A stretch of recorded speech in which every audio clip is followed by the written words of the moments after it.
안녕하세요. 시대고시기회 국어 강사 김선영입니다.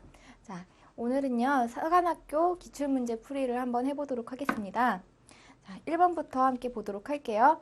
이제 이거 한번 여러분이 미리 먼저 풀어보시고, 그다음에 한번 답을 혼자 여러 각도에서 생각해 본 후에 풀이를 꼭 들으시기 바랍니다.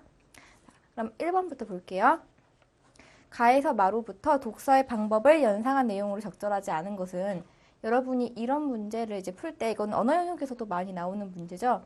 이런 문제를 풀 때는 여러분이 미리 그 부분을 보고 나서 연상하게 되면은 이것이 어떤 내용으로 바뀔까를 여러분 스스로, 이게 주관식 문제라고 생각한 다음에 이제 답지를 선택하게 되면은 훨씬 더 빠르고 정확하게 답을 고르실 수가 있습니다. 자, 그러면 가부터 볼게요.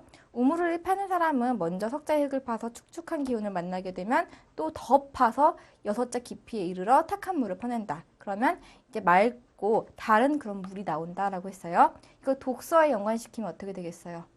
독서를 계속 우물처럼 파고 더 파고 깊이 있게 독서를 하다 보면은 진한 샘물이 나온다. 그러니까 독서로 인한 참맛을 알게 된다. 또는 독서로 인해서 여러분이 많은 교훈을 얻게 된다. 이런 식으로 연결될 수 있겠죠. 그럼 1번 보실까요? 선택지 1번 보시면 책을 읽는 건 쉬운 일은 아니지만, 그렇죠. 우물을 파는 것처럼 쉬운 일은 아니지만 꾸준히 계속 깊이 있게 읽어가다 보면 책의 참맛을 알게 될 것이다. 딱 가와 연결될 수 있는 내용입니다. 그다음에 나 볼게요. 나를 보면은 이제 막 소나기가 내리고 회오리 바람이 불고 이럴 때 이제 붓도랑은 넘쳐 흘러서 연못처럼 되니 대단하다 할 것이다. 하지만 잠깐 사이 날이 개어 햇볕이 내리쬐면 씻은 듯이 깨끗해지고 땅을 조금만 파보면 오히려 마른 흙이 보인다라고 했어요. 여기서 여러분이 물을 지식이라고 생각해 보세요. 물을 지식이라고 생각하게 되면은 물이 쌓이고 쌓여서 넘쳐 흘렀대요. 그럼 이건 어떻게 된 거예요? 지식이 아주 넘쳐 흘릴 만큼 그렇게 많은 양의 독서를 여러분이 했다고 생각하시면 돼요. 그런데 이렇게 물이 넘쳐 흘러도 나중에 이제 날이 맑고 햇볕이 들게 되면은 나중에 땅을 파보면 어떻대요? 땅이 이미 갈라져 있고 오히려 마른 흙이 전혀 물기가 닿지 않은 흙이 보인다는 거예요. 이것도 마찬가지로 독서에 연관시키면 여러분이 독서를 많이 해서 지식이 흘러 넘치더라도 나중에 시간이 지나고 보면은 오히려 마른 흙이 보일 정도로 지식이 다 고갈되고 없어진 모습이 보인다. 이런 식으로 연결이 될 수 있는 거죠. 그래서 2번 보면은 2번 선택지를 보시면요. 짧은 시간 동안에 여러 권의 책을 읽는 것은 혼란스러울 수 있으나 조금만 지나면 단단한 지식이 쌓였음을 알게 될 것이다 라고 했어요. 그러니까 2번이 바로 틀렸다는 거 여러분들이 아실 수가 있습니다. 오히려 반대 내용이죠. 이거는 단단한 지식이 쌓인 게 아니라 지식이 마른 흙을 보였다는 건 지식이 오히려 고갈된 것을, 기억력이 다 사라져서 날아갔다는 걸 보여주는 것이기 때문이죠. 그래서 쉽게 여러분이 알 수 있고요. 그 다음에 2번 이제 가볼게요. 문제 2번. 보기는 자원봉사 활동의 활성화라는 주제로 글을 쓰기 위해 작성한 개요이다. 수정 및 보완 방안으로 적절하지 않은 것은? 이라고 했습니다. 자, 여러분들이 이런 이제 개요 작성하는 문제를 푸실 때는 무엇을 주의하셔야 되느냐? 바로 주제를 일단 조심하셔야 됩니다.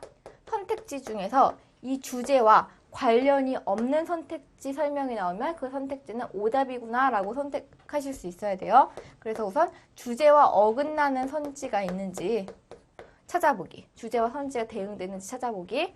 그 다음에 두 번째는 뭐냐? 상위 항목과 하위 항목이 제대로 연결이 되고 있느냐. 그러니까 이 상위 항목에서는 예를 들어서 자원봉사활동에 자원봉사활동 왜 해야 되느냐, 왜 자원봉사활동하는 것이 왜 중요하느냐 이런 거에 대한 얘기를 하고 있는데, 그 하위 항목에는 여기에 이제 포함되는 구성 요소죠. 구성 요소에는 전혀 상관없는 뭐 자원봉사활동의 활성화 방안, 해결 방안 이런 게 들어가면은 틀린 거죠. 그래서 이 상위와 하위가 제대로 상하 관계를 이루고 있느냐, 하위가 상위에 포함되느냐 그걸 보셔야 되고요. 또 하나는 뭐냐면요. 보통 대부분의 이제 논설문에 있어서의 개요에서는 원인, 문제점, 문제점의 원인, 그리고 그 원인들 하나하나를 해결해 나가는 해결 방안이 이렇게 있어요. 근데 원인이 하나, 둘, 세 개로 이제 나눠지게 되면은 해결책도 보통 세 개예요. 그래서 그 원인 각각 원 1, 2, 3이 해결책 1, 2, 3과 딱 대응을 이루는 경우가 많이 있습니다. 그래서 이것이 여기에 해당되고 2번은 원인을 해결하는 방법은 해결책 2번에 있고 원인 3번을 해결하는 방안은 해결책 3번에 있어요. 근데 이게 대응이 되지 않을 때가 있습니다. 그러면은 이제 이게 하나 3번이 없어요. 그럼 3번을 넣어야 한다. 여러분들 아셔야 되고요. 그다음에 또 뭐 이거랑 이게 바뀌어 있을 수도 있고요. 그런 것들 여러분이 찾아보셔야 됩니다. 2번을 보시면요. 1번 볼게요. 기억. 상위 항목에 어울리지 않다라고 했어요. 기억이 뭐냐면요. 봉사활동의 지속성을 강화해야 된대요. 어떻게? 결연을 통해서. 자, 그럼 이거는 자원봉사활동이 어떻게 해야지 계속해서 유지되느냐? 그건 바로 그 방법은 결연에 있다. 결연이라는 거는 이제 자원봉사활동을 할 때, 예를 들어 제가 자원봉사활동할 때 결연을 맺었다. 고아원과 결연을 맺었다라고 하게 되면은 제가 이렇게 그 고아원에 항상 가겠다는 어떤 약속 같은 걸 하는 거죠. 또 이제 보통 일대다로 이렇게 하진 않고 개인대 시설로 하진 않고 시설 대 시설로 합니다. 뭐 저희 학교에서 제가 다니는 뭐 대학교나 아니면 대학원이나 뭐 이런 데서 어떤 특정 고아원 시설이나 양로원 시설과 결연을 맺게 되면 우리 학교에서 자원봉사 활동을 신청하는 사람들은 다 그쪽에 가서 하게 되는 거죠. 이런 걸 결연이라고 하는데요. 그러니까 그런 결연을 통해서 자원봉사 활동을 계속해서 꾸준히 이어가야 된다라고 얘기하는 거는 자원봉사 활동이 왜 필요하느냐가 아니라 뭐예요? 자원봉사 활동을 어떻게 하면은 사람들이 계속해서 할 수 있을까라는 해결책에 속합니다. 그러니까 상위 항목과 하위 항목이 서로 연결되지 않는 거죠. 그래서 1번이 맞는 말입니다. 상위 항목에 어울리지 않으므로 활성화 방안인 3로 로마자 3이죠. 그걸 3로 이동시킨다라는 게 맞습니다. 그러면 니은 보실까요? 하위 항목의 내용을 포함하지 못한다. 자, 니은을 보시면요. 자원봉사활동의 다변화 요인이에요. 다변화가 뭐예요? 다양하게 변화한다라는 뜻입니다. 그래서 자원봉사활동이 다변화되는 요인이라고 하게 되면 왜 자원봉사활동은 이렇게 다양할까요? 그러니까 뭐 고아들을 도와주는 것도 있고 노인들을 도와주는 것도 있고 자연환경을 지키는 것도 있고 뭐 동물 보호하는 것도 있고 너무너무 많습니다. 이렇게 된 이유가 뭘까요? 뭐 사회가 더 다양하게 복잡하게 변화해서 뭐 사회에 여러 가지 문제점이 생겨나서 이런 식의 내용들이 들어가야지 맞습니다. 그런데 밑에 보면 뭐예요? 타율적인 봉사활동 참여, 자원봉사활동에 대한 지원 미흡. 이건 자원봉사활동이 왜 다양해졌느냐에 대한 이유가 아니라 자원봉사활동이 활성화되지 않은 이유인 거죠. 자원봉사활동을 왜 사람들이 많이 안 하느냐 그거에 대한 원인이에요. 그러니까 2는 틀렸습니다. 그리고 이건 주제랑도 맞지 않죠. 자원봉사활동이 왜 다양한가? 왜 다양해졌느냐? 이런 내용은 자원봉사활동을 활성화하는 주제로 글을 쓸 땐 아예 필요가 없는 내용입니다. 그래서 2번은 이제 하위 항목 내용은 포괄하지 못하므로 자원봉사활동이 활성화되지 못한 요인으로 수정하는 게 맞는 거죠. 그다음에 디귿 볼게요. 자원봉사활동의 활성화 방안. 여기서 2-1, 1은요. 공동체 의식의 형성 촉진이라고 되어 있어요. 이 2-1을 고려하여 하위 항목에 자발적 참여를 유도하기 위한 교육 및 홍보 강화를 죄송합니다. 2-1이면 이게 아니죠. 2-1은 자원봉사활동 다변화 요인에서 1번이죠. 타율적인 봉사활동 참여예요. 이 타율적인 봉사활동 참여를 고려하게 되면은 3에서 어떤 내용이 가야 되느냐 이런 물음이에요. 원인과 해결책. 2가 원인이죠. 그리고 해결책이 3예요. 이 원인의 2번, 원인의 1번, 타율적인 봉사활동 참여와 해결책이 서로 좋은 관계를, 대응 관계를 이루려면 어떻게 해야 되느냐라는 문제인데요. 타율적인 봉사활동 참여라는 문제점이 있으면 어떤 식으로 해결책을 해야겠습니까? 사람들이 남에 의해서 수동적으로 억지로 하는 게 아니라 스스로 자원봉사를 자발적으로 하고 싶어하는 이유를 만들어내야 된다라는 게 해결책이 되어야겠죠. 그래서 그 자발적 참여를 유도하기 위한 교육 및 홍보는 적절하게 되겠습니다. 그다음에 리을 볼게요. 리을 보면은 공동체 의식의 형성 촉진이라고 했어요. 자, 근데요, 이 공동체 의식의 형성이라는 건 자원봉사와 어떤 관계를 맺고 있을까요?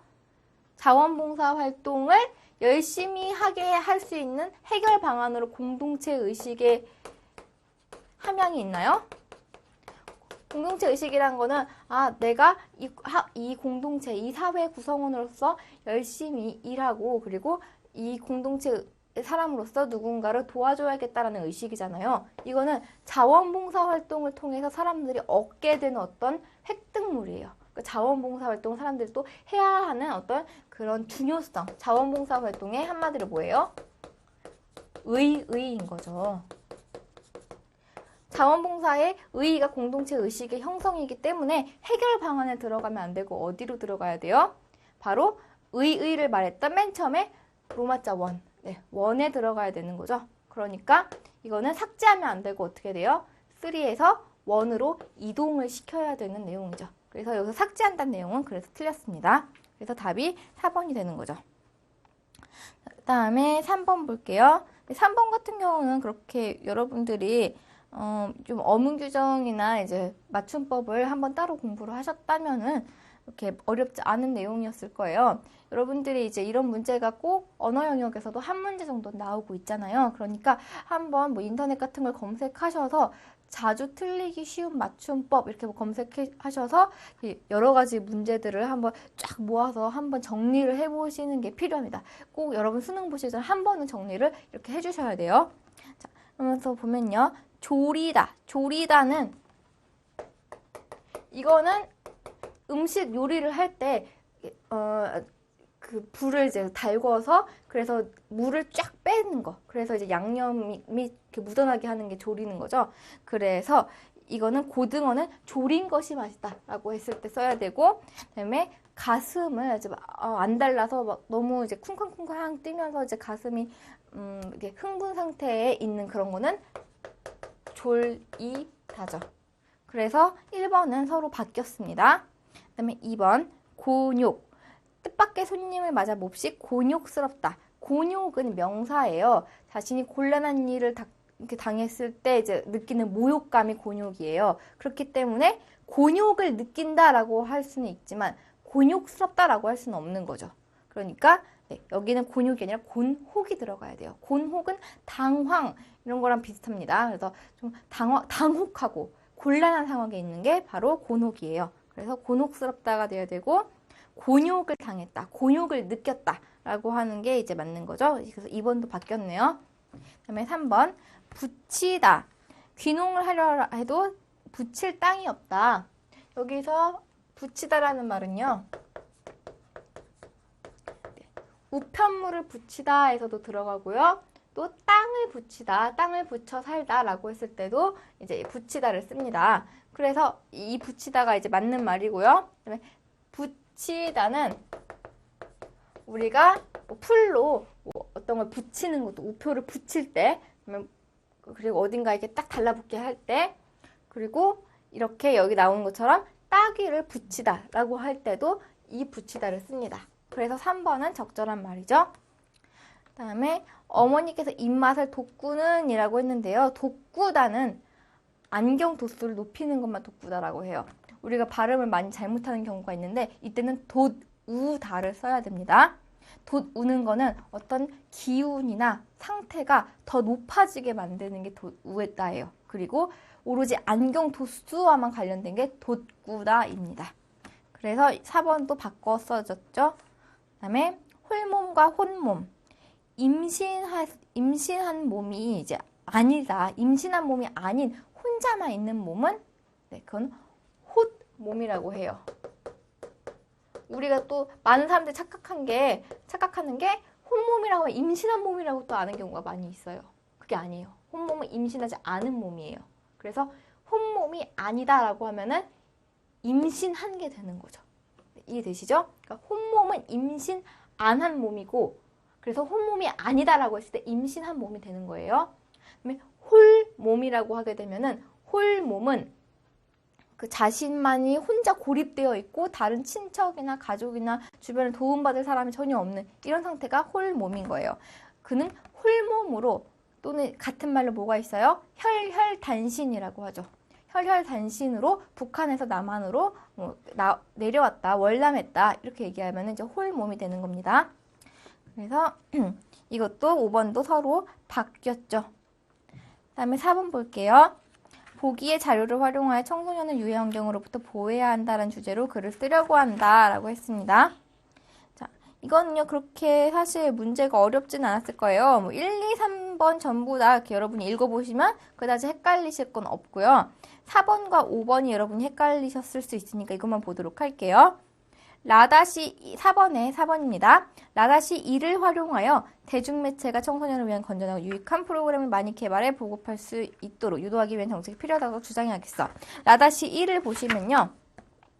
대중매체는 인간의 현실 인식에 영향을 미치며 특히 세상 경험이 부족한 청소년에게 더욱 큰 영향을 미친다라고 했습니다.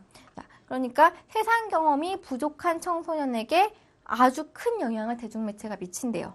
그러니까 대중매체는 어떻게 해야 돼요? 그 영향을 크게 미치니까 최대한 유해 물질과 관련되어 있는 그런 거는 보도는 삼가야 되고 좋은 정서 함양의 발달에 도움이 될 수 있는 그런 내용만 청소년들에게 보여줘야 된다라고 하는 내용이 들어가야 되는 거죠. 그래서 청소년을 위한 건전하고 유익한 프로그램을 많이 개발해 보급하도록 해야 된다라는 말은 맞는 말이 되는 겁니다. 그런데 이게 만약에 5번 답지가 없었으면 4번이 답이에요. 왜 그럴까요? 왜냐면은 4번에 보시면요. 주제가 뭐예요? 청소년을 유해 환경으로부터 보호해야 한다라고 했단 말이에요. 유해 환경으로부터 보호해야 된다고 했지 청소년들이 더 좋은 환경에 노출되어야 한다는 주제가 아니거든요. 그렇기 때문에 4번은 사실 약간은 다른 정답지들보다는 좀 정답에서 거리가 멀어진 면이 있긴 있어요. 하지만 일단 라다시 1과는 굉장히 이제 잘 이어지고 있고요. 그리고 5번이 더더욱 확실히 틀린 답지이기 때문에 그래서 5번이 정답이 될 수밖에 없습니다. 5번 볼게요. 다와 라다시 2를 활용하여 게임 셧다운제가 시행되면 온라인 게임 중독 수준과 폭력성 사이의 상관관계가 떨어질 것임을 강조해야겠어 라고 할 수 있습니다. 자, 5번은 보시면요. 라다시 1을 보시면요. 라다시 2를 보시면요. 라다시 2에서는 온라인 게임 중독과 청소년의 폭력성이 상관관계가 있는 것으로 조사되었다. 게임 중독 수준이 높을수록 폭력성이 높은 경향을 나타내었다라고 하고 있습니다. 그러니까 라다시 2에서는 그 게임을 중독될 때 학생들이 점점 더 높은 폭력성이 있다는 얘기를 했고요. 그다음에 다에서는 게임 셧다운제가 이제 국회에서 통과되었다라고 했어요. 그런데 그 뒤를 잘 보세요. 그 시행을 위한 법규를 마련하는 과정에서 논란이 일어나고 있다라고 했어요. 게임 셧다운제 실제로 많은 논란이 있었습니다. 이렇게 12시가 됐을 때 게임 못하게 촥 막아버리는 이런 것이 과연 학생들이 얼마나 많이 게임을 못하게 할까라는 그런 얘기도 있었고요. 또 뭐 엄마 아빠 주민등록번호 도용할 수도 있지 않느냐. 그리고 이렇게 사람들의 어떤 청소년의 자발적인 문제 맡겨야 거를 이렇게 국가에서 강제로 할 수 있느냐 이런 얘기가 많이 있었습니다. 그런데 그래서 다에서는 지금 이것이 게임 셧다운제가 아주 좋은 효과를 내고 있다라고 말하는 게 아니라 어떻다고 말하고 있어요? 사람들이 그 효과에 대해서 상당히 불신하고 있는, 그래서 논란이 분분한 상태라고 얘기를 했습니다. 이렇게 논란이 분분한 상태인 셧다운제 얘기를 하면서 그렇게 셧다운제의 어떤 효과에 대해서 의문을 품고 있는 내용인데, 근데 5번은 뭐라고 하고 있습니까? 셧다운제가 시행되면 이제 사람들은 게임 중독으로 인해서 폭력성을 드러내지 않게 될 것이다 라고 얘기하는 거예요. 그러니까 5번은 틀린 거죠. 논란이 분분한 그런 법규에 대해서 이것이 효과가 있을 거라고 얘기하고 있는 5번은 명백하게 틀린 답지가 되는 겁니다. 그래서 5번이 그 오답이 되겠습니다. 그래서 5번이 그 틀린 답이기 때문에 이제 답이 되는 거죠. 다음으로 이제 문제 5번 볼게요. 문제 5번 보시면요. 윗글을 통해 알 수 있는 사람들의 심리적 경향으로 적절하지 않은 것은 이라고 했어요. 자, 윗글을 보시면요. 어떤 내용입니까? 이제 귀인 이론에 대해서 얘기하고 있어요. 귀인이 뭐냐? 네, 뭐 귀한 사람이라는 뜻이 아닙니다. 이 귀인은 돌아갈 귀에다가 원인 할 때 그 인자예요. 그렇기 때문에 귀인은 원인을 어딘가에 돌린다라는 뜻인 거죠. 이 귀인을 사람들은 어디다 하느냐라는 문제예요. 그러니까 좋은 일이 있을 때 그리고 나쁜 일이 있을 때 각각 어떻게 하느냐인데 자신에게 좋은 일이 생겼어요. 그럼 그 귀인은 내 자신이 잘했다고 생각해서 내부적인 귀인으로 돌립니다. 내부적 귀인이라는 것은 그 사람 자체의 어떤 성격이나 능력에 따라서 원인이 있다라고 보는 게 내부적 귀인이에요. 그럼 외부적 귀인은 뭘까요? 그 사람 자체의 문제가 아니라 환경의 문제라는 게 외부적 귀인이에요. 근데 내가 잘못한 일에 대해서는 사람들이 어떻게 한대요? 내가 잘못한 일에 대해서는 이제 외부적 귀인을 합니다. 그래서 자기의 자존심이 다치는 것을 막으려고 하는 거죠. 그에 비해서 다른 사람이 뭔가 잘못했어요. 그러면은 다른 사람이 잘못하면은 이거는 내부적 귀인을 한대요. 그리고 다른 사람이 잘한 거에 대해서는 외부적인 귀인을 한다는 거예요. 그래서 뭐 여러분도 솔직히 이렇게 생각하다 보면은 그런 경우가 좀 누구나 한 번씩은 있을 것 같은데요. 이렇게 사람에게는 이러한 경향이 있다. 그리고 그 이유가 무엇일까에 대해서 설명하고 있는 글입니다. 여러분들이 이 큰 틀을 이제 알고서 문제를 푸시면 되겠어요. 그래서 윗글을 통해 알 수 있는 사람들의 심리적 경향으로 적절하지 않은 것은 1번 보시면요. 자신의 미래에 대해서는 낙관적으로 전망한다. 네, 이 부분 나와 있습니다. 맨 밑에서 두 번째 줄 보세요. 사람들은 자신의 미래를 낙관적으로 기대하는 경향이 있다라고 했으니까 1번은 맞는 말이죠. 그다음에 2번 자기 자신에 대해서는 긍정적으로 인식한다. 예, 맞는 말입니다. 자신과 타인의 행동에 대해 다른 기준으로 설명한다. 네, 아까 설명했죠.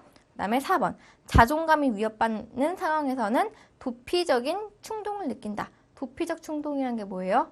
네, 그거는 어딘가로 도망간다는 거예요. 현실을 아예 외면해 버린다는 겁니다. 그런 내용 아예 안 나왔죠.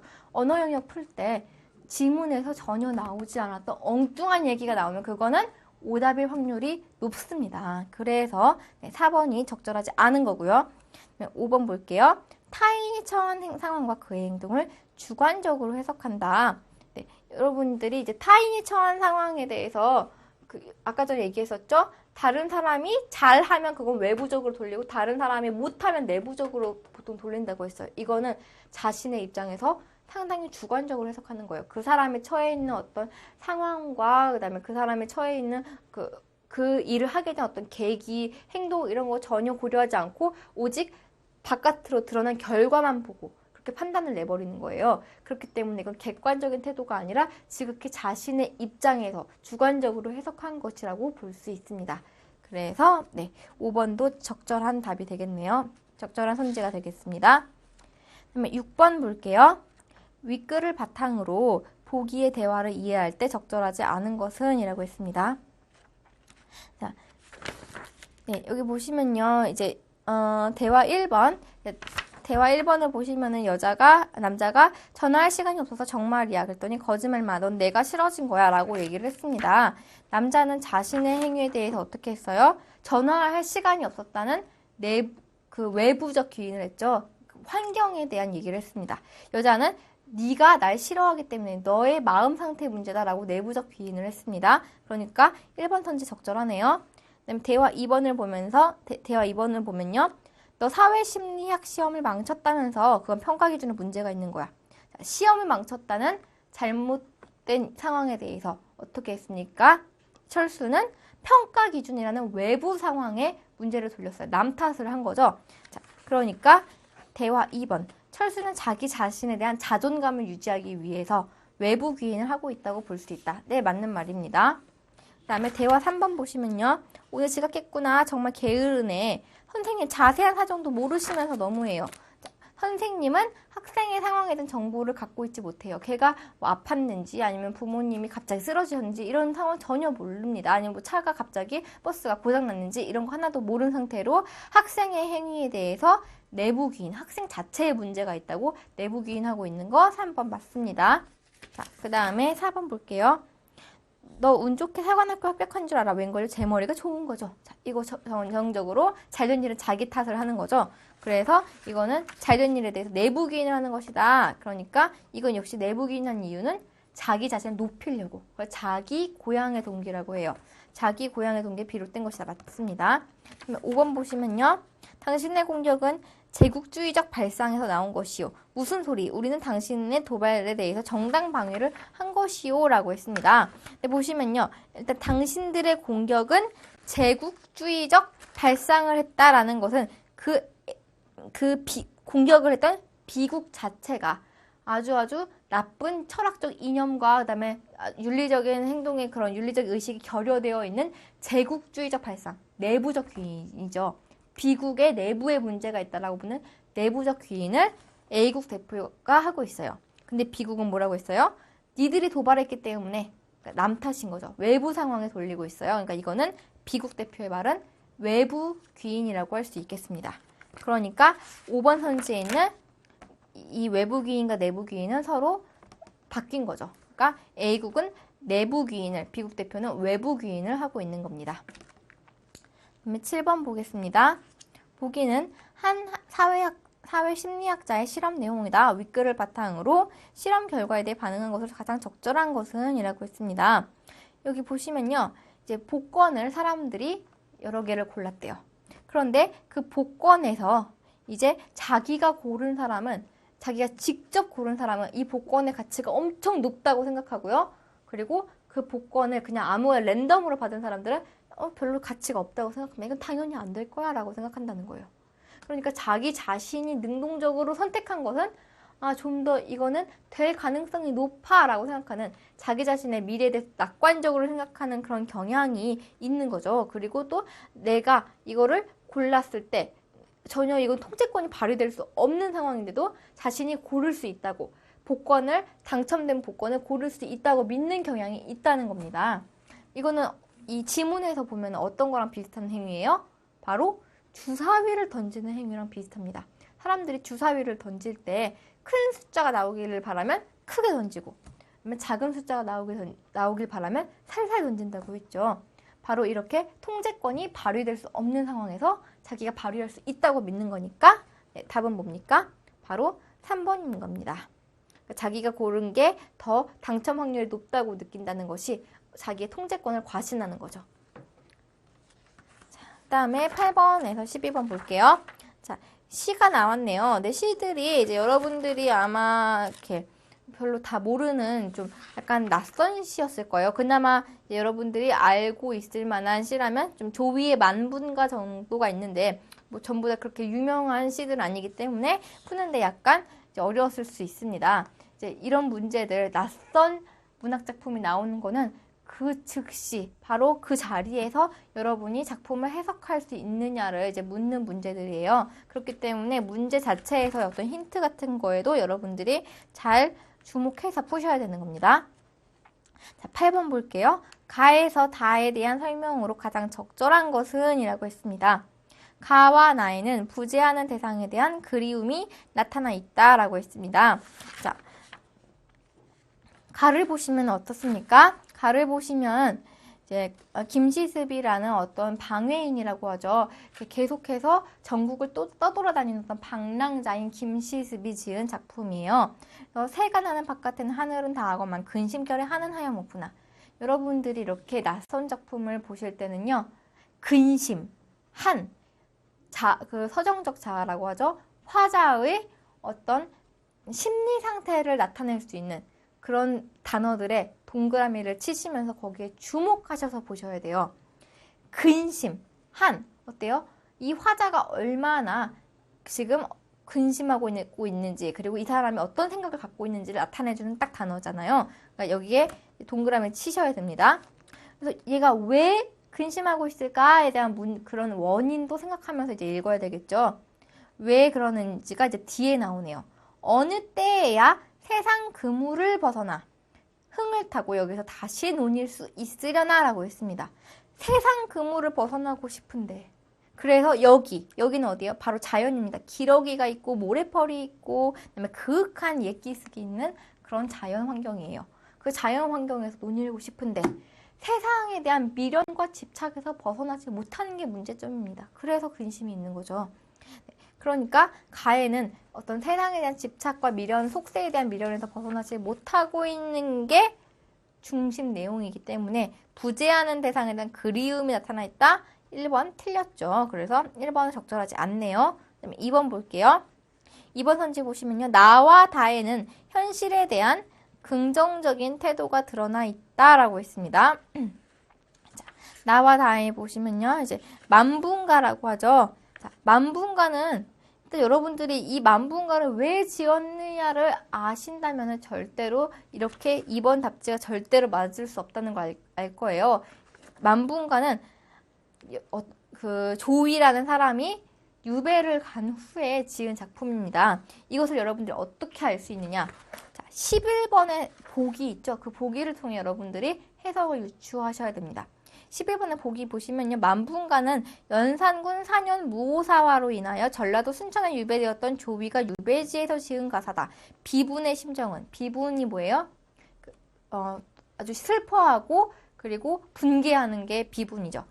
슬퍼하고 화나는 심정을 옥황상제에게 하소연하는 형식으로 노래한 작품이다 라고 되어 있어요. 그러니까 현실에 대해서 긍정적인 태도를 가질래야 가질 수가 없습니다. 그렇기 때문에 나와 다는 현실에 대한 나는 적어도 이제 절대로 현실에 대한 긍정적인 태도가 나올 수가 없는 거죠. 그리고 가 역시 어때요? 어떤 세상에 대한 미련과 집착으로 인해 근심과 한이 많은 상태인데 그런 긍정적인 태도는 보이지 않죠. 그래서 가와 나 전부 다 없고요. 그리고 다 역시 별로 딱히 아무런 어떤 그 긍정적인 태도 같은 건 드러나고 있지 않습니다. 그 다음에 3번 볼게요. 가와 다에는 지향하고 있는 삶의 모습이 나타나 있다라고 했습니다. 자, 가에서는 결국에 뭘 하고 싶다고 합니까? 논일고 싶다라고 합니다. 여기서 단연 논일 수 있을까? 여기서 논일고 싶은데 어디서? 자연에서. 자연에서 논일고 싶다라는 거는 어떤 지향하는 삶의 모습이 드러난다고 할 수 있습니다. 지향이 뭐예요? 그쪽을 향해 나아가는 거죠. 그러니까 이 사람은 자연 속에 논이는 삶을 지향하고 있어요. 그렇게 되길 원하고 소망하고 있습니다.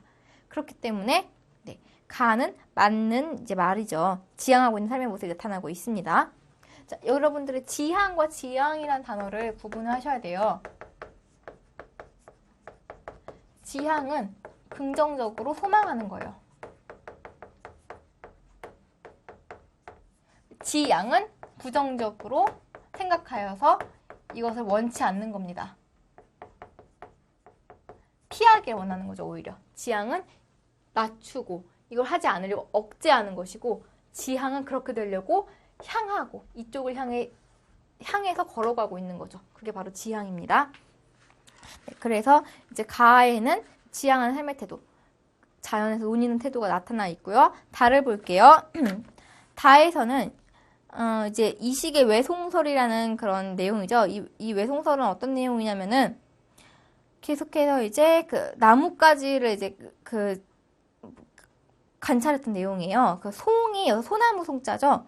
그래서 외는 뭐예요? 외는 굽어지고 왜곡되다 할 때 그 외예요. 그래서 굽어지고 왜곡되어 있고 비틀려 있는 그러한 소나무에 대한 이야기란 뜻이에요. 외송설은. 그래서 이 나뭇가지가 땅바닥에 닿고 줄기를 가릴 정도로 왜곡되어 있는 그런 상태입니다. 그래서 그렇게 나뭇가지를 사람들이 인공적으로 가위로 자르고 해서 나무가 비틀려 있는 상태로 자라나는 걸 보고 인간의 성정도 이거랑 똑같구나. 인간도 원래는 아주 곧고 바르고 좋은 성품을 가지고 있는데, 본성을 가지고 있는데 여러 가지 이제 사람들의 환경적인 요인으로 인해서 자신의 고든 성품이 망가지고 훼손되고 비틀리는구나라는 내용을 담고 있는 그러한 작품이에요. 그렇기 때문에 다 역시 이제 어떤 삶을 지향하고 있냐면 자기 수양을 통해서 자신의 좋은 본성을 지키려는 삶을 지향하고 있는 모습이 나타나고 있습니다. 그래서 3번이 적절한 거죠. 가와 다에는 지향하는 삶의 모습이 나타나 있는 겁니다. 그 다음에 4번, 가의 다에는 모두 자신의 삶에 대한 반성의 자세가 나타나 있다. 반성의 자세는 다 나타나 있지 않습니다. 자기 자신을 딱히 성찰하고 내 자신의 어떤 이러한 일에 대해서 후회한다. 또는 한탄한다 이런 내용은 이제 전혀 없어요. 나도 여러분이 약간 헷갈릴 수 있는데요. 이 나 같은 경우는 이 사람이 어떤 걸 잘못해서 온 게 아니라 사화로 인해서 아주 억울하게 왔다고 생각하고 그래서 자신의 어떤 화가 나는 분개하는 심정을 읊고 있는 것이기 때문에 딱히 자신의 잘못을 뉘우치는 말은 나타나고 있지 않습니다. 그래서 나도 이제 그런 삶에 대한 반성하는 자세가 없고요. 가나다 전부 딱히 드러나지 않습니다. 그다음에 가에서 다에는 자연물과의 교감을 통해 얻은 교훈이 제시되어 있다. 이거는 다만 그렇습니다. 비틀려 있는 그런 소나무를 보고서 자기 수양을 통해서 좀 보든 성품을 다스려야 되겠구나라고 어떤 교훈을 얻는 거는 오직 다뿐이죠. 나머지는 전부 다 그런 것을 보여주고 있지 않습니다. 그 다음에 9번 볼게요. 문제 9번 보시면요. 기러기와 나의 두견에 대한 설명으로 가장 적절한 것은 이라고 했습니다. 기러기는 인격이 부여된 대상이고 두견은 자연적 배경이다. 바뀐 설명이죠. 자, 가의 기러기는 어떻게 나와요? 기러기 내려앉은 모래펄은 아스라이 깔렸고 라고 나와 있어요. 이것은 화자가 살기를 원하는 어떤 자연의 배경이에요. 그러니까 기러기는 그냥 자연의 고요하고 아름다운 모습을 보여주기 위한 하나의 배경에 대한 소재인 거지 이 기러기 자체가 어떤 구실을 하고 있지는 않습니다. 그래서 기러기가 배경의 소재이고요. 그리고 이제 두견을 보시면요. 나의 두견은 어디 나옵니까? 남산 늦은 봄에 두견에 넋이되어 거기 나오죠. 남산 늦은 봄에 두견에 넋이되어 이화 가지 위에 밤낮을 못 울거든 이라고 했습니다. 넋이 되고 싶대요. 누가? 자기 자신이 두견에 넋이 돼요. 두견은 소쩍새를 말합니다. 소쩍새. 이 소쩍새에 넋이 되어서 밤낮을 배나무 가지 위에 앉아서 울고 싶대요. 왜 그렇게 됐을까요?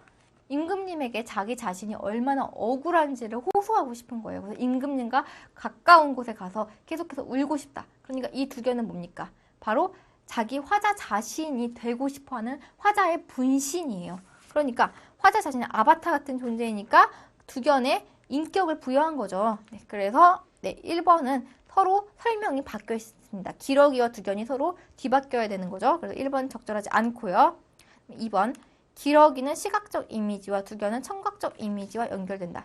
기러기는 또 자연의 배경 모습을 보여주는 겁니다. 모래펄이 아스라이 깔려 있는데 거기서 기러기가 날고 있어요. 시각적으로 한 폭의 그림이 연상됩니다. 그래서 시각적인 이미지를 나타내고 있고요. 두견은 밤새 운다고 했습니다. 밤낮을 울고 싶다고 했어요. 자기가 두견이 돼서 밤낮을 밤낮을 울고 싶은데 밤낮 울지 못하게 되면 차라리 나중에 구름이 되고 뭐가 되겠다 이렇게 얘기하고 있으니까 이 두견은 뭔가 울고 있는 소리와 연결이 되는 거죠. 그래서 이 두견과 관련되어 있는 부분을 읽게 되면 두견이 슬픈 목소리로 울고 있는 그런 소리가 연상이 됩니다. 그래서 두견은 청각적 이미지와 연결이 되는 거죠. 밤낮 울다, 아스라이 깔리다와 연결해 보시면 바로 여러분이 2번이 답이라는 거 알 수 있겠습니다. 그다음에 기러기는 화자에게 긍정적인 정서를, 두견은 부정적인 정서를 일으킨다. 기러기는 긍정적인 정서는 일으키는 거 맞아요. 왜냐하면 이런 자연에서 논일고 싶다고 했으니까. 그런데 두견이 딱히 부정적인 정서를 이루진 않죠. 그냥 두견은 화자가 되고 싶어하는 분신입니다. 그래서 3번은 틀렸습니다. 그 다음에 화자와 대립하는 존재가 아니라 두견은 화자와 동일시되는 존재죠. 그 다음에 5번 기러기의 두견은 모두 시상의 극적 전환을 유도하는 소재이다. 시상의 극적 전환이라는 것은 완전히 내용이 반전된다는 거예요. 계속해서 좋은 내용을 얘기하다가 갑자기 슬픈 내용으로 바뀌거나 슬픈 내용을 얘기하다가 갑자기 반전이 일어나서 좋은 방향으로 얘기가 바뀌거나 그런데 전혀 이 두견이나 기러기를 통해서 화자가 한탄하다가 갑자기 급 좋아지거나 또는 좋은 상태이다가 나쁜 상태이거나 이렇게 되는 경우가 없습니다. 그래서 5번도 틀린 설명인 거죠. 그다음에 10번 볼게요. 가에 대한 설명으로 적절하지 않은 것은 이라고 했습니다. 자, 가를 보시면요. 가의 A 부분은 새가 나는 바깥에 하늘은 다하건만 근심결에 하는 하염없구나 라고 했습니다. 자, 여기서 A에서 새는 어떤 새예요? 그냥 이제 자기 자신의 어떤 한을 하늘 얘기를 하면서 그 한과는 오히려 어떤 이제 대조적인 속성을 이루면서 그 바깥에 하늘은 이제 그 바깥에 하늘이 새가 날고 있는 하늘이 이제 오히려 끝이 보이면서 새가 날고 있어요. 그럼 새가 날고 있으면 그 하늘은 끝이 보이는 거 자기 시야에 다 들어온단 말이에요. 그런데 이렇게 오히려 하늘이 끝이 있어 보이는데 하늘은 내 눈 안에 다 들어오는데 끝이 다 보이는데 내 근심은 굉장히 한이 없다라고 얘기를 하고 있습니다. 그래서 이것만 보시면은 여러분들이 이 이제 새를 보고서 이게 자기 처지를 돌이켜 보게 하는 소재다라고 했을 때 이게 혹시 적절하지 않은 것인가라고 생각하기 쉬운데요. 그런데 이거는 이제 여러분들이 약간은 좀 확대 해석을 해서 보셔야 되는 부분입니다. 그러니까 이 새가 날고 있는 부분이 새가 날고 있기 때문에 하늘이 어때요? 굉장히 좁아 보이는 거예요. 새가 날고 있기 때문에. 그래서 이 새를 보면서 새가 이렇게 나는 모습이 한 눈 안에 들어올 정도로 하늘은 작은 공간이구나. 그런데 내 근심은 어떻게 이 하늘보다도 더 끝이 없을 수가 있지? 이렇게 생각하면서 자기 자신의 어떤 처지를 더 부각시켜서 보이게 하는 존재가 바로 새인 거죠. 그러니까 어때요? 이 새는 화자의 처지를 부각시켜주는 존재인 게, 그리고 더 돌아보게 하는 존재인 게 맞는 설명입니다. 그래서 1번은 적절한 설명이고요. 그 다음에 나머지는 그렇게 여러분들이 헷갈리실 만한 건 없었을 거예요. 2번 같은 경우에 유사한 통사 구조라는 거는 이제 문장이 되게 비슷한 문장 구조를 이루고 있는 거죠.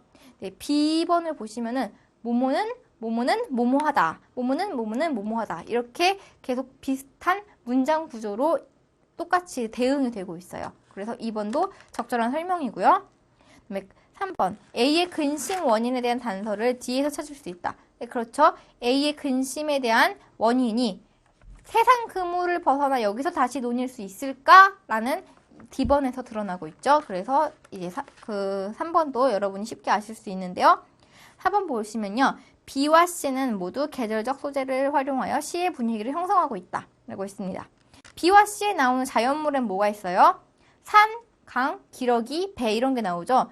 이런 것들은 계절적 소재가 아닙니다. 이거는 봄, 여름, 가을, 겨울 전부 다 드러날 수 있는 그런 소재이기 때문에 그래서 딱히 어떤 계절적 소재라고 할 수가 없는 거죠.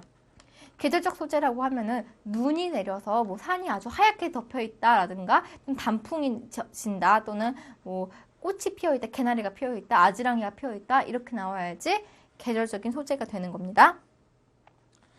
그 다음에 11번 볼게요. 보기를 참고하여 나를 감상한 내용으로 적절하지 않은 것은 이라고 했습니다. 만분가는 연산군 사년모사화로 인하여 전라도 순천에 유배되었을 때 지은 것이다 라고 했습니다. 자, 이 보기를 참고하게 되면요. 자, 1번 볼게요. 천문 구만리는 유배지에서 한양까지의 거리에 대한 심리적 태도를 나타내는군. 자, 이런 거는 시어에 대한 설명을 이제 물을 때는요. 그 시어의 앞뒤 문맥을 여러분이 잘 보셔야 돼요. 앞뒤 문맥을 보시게 되면요. 여기서 천문 구만리는 어디에 나오냐면 이 천문 구만리를 꿈에라도 갈똥말똥이라고 하면서 나왔습니다. 그러니까 이 천문 구만리를 나는 꿈에라도 가고 싶다. 천문 구만리를 천문이라는 거는 하늘의 문이에요. 하늘의 문은 옥황상제가 살고 계시는 문인 거죠. 옥황상제는 누굴 비유한 걸까요? 왕을 비유한 거죠. 그러니까 왕이 계시는 곳에 꿈에라도 가고 싶다. 왕을 꿈에서라도 뵙고 싶다라는 뜻이기 때문에 그래서 이 천문 구만리는 유배지에서 임금님이 계시는 한양까지의 거리를 말하고 있는 게 맞습니다. 그 다음에 2번 볼게요. 흉중에 쌓인 말씀이라고 했는데요. 이 흉중에 쌓인 말씀은 실컷 사뢰리라 라고 했습니다.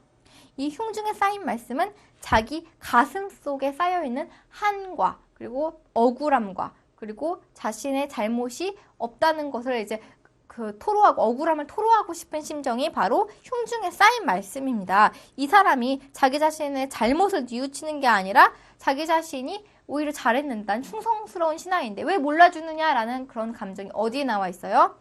그 밑에 보면은 바다 같은 이미의 의는 추호나 갚으려라. 배곡 같은 이내 마음 임 위하여 지켰더니 라는 부분에서 나오죠. 이 사람은 내 마음은 배곡 같다.